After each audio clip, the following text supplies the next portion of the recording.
Today, we have 11 million people in this nation who are undocumented, 99% of whom came to this country to improve their lives, to escape oppression, to flee desperate poverty and violence. Within my first 100 days in office, I will expand upon President Obama's executive actions to provide broad administrative relief to the parents of Dreamers, the parents of citizens, the parents of legal permanent residents, and the rest of the immigrant population who would have been legalized if the House of Representatives had only taken a vote on immigration reform. What would you do to make possible that the DACA students become permanent residents? You know, they live with a lot of fear because they have to renew their permits every 2 years, and that is a terrifying prospect for them. Right.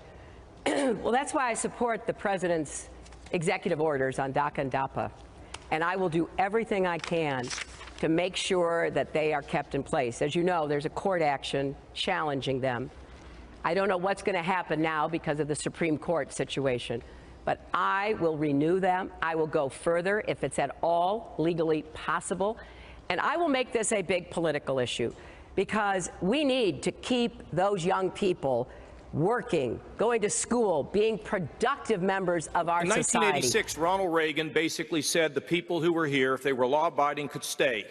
What didn't happen is we didn't build the walls effectively and we didn't control the border. But if people think that we are going to ship 11 million people who are law-abiding, who are in this country, and somehow pick them up at their house and ship them out of Mexico to Mexico, think about the families. Think about the children. And law-abiding, they pay a penalty. They get to stay. We protect the wall. Anybody else comes over, they go back. But for the 11 million people, come on, folks. We all know you can't pick them up and ship them back across the border. It's a silly argument.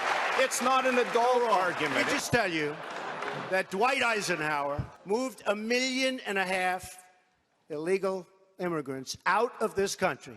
You don't get nicer. You don't get friendlier. They moved 1.5 million people out. We have no choice. We have no choice. The executive order gets rescinded. One good thing about you'll rescind that one too. One good thing you'll about rescind the Dream Act executive order. Have to. DACA. We have to make a whole new set of standards, and when people come in, they have to come in. You're going to split up families. Chuck, you're going to deport children. Chuck, no, we're going to keep the families together. We have to keep the families together. But you're going to keep them together out. But they have to go. What if they have no place to go? We will work with them. They have to go. Chuck, we either have a country or we don't have a country. Senator Cruz, you have promised to deport illegal aliens. You've also promised to reverse President Obama's executive action that gives temporary amnesty to illegals that were brought here by their parents as children. As president, you would have the names and addresses of the some 800,000 of those that have registered under that action. Now, you have said that in this country we shouldn't go door to door looking for illegals, but in this case, you'd have a list. Would you use it?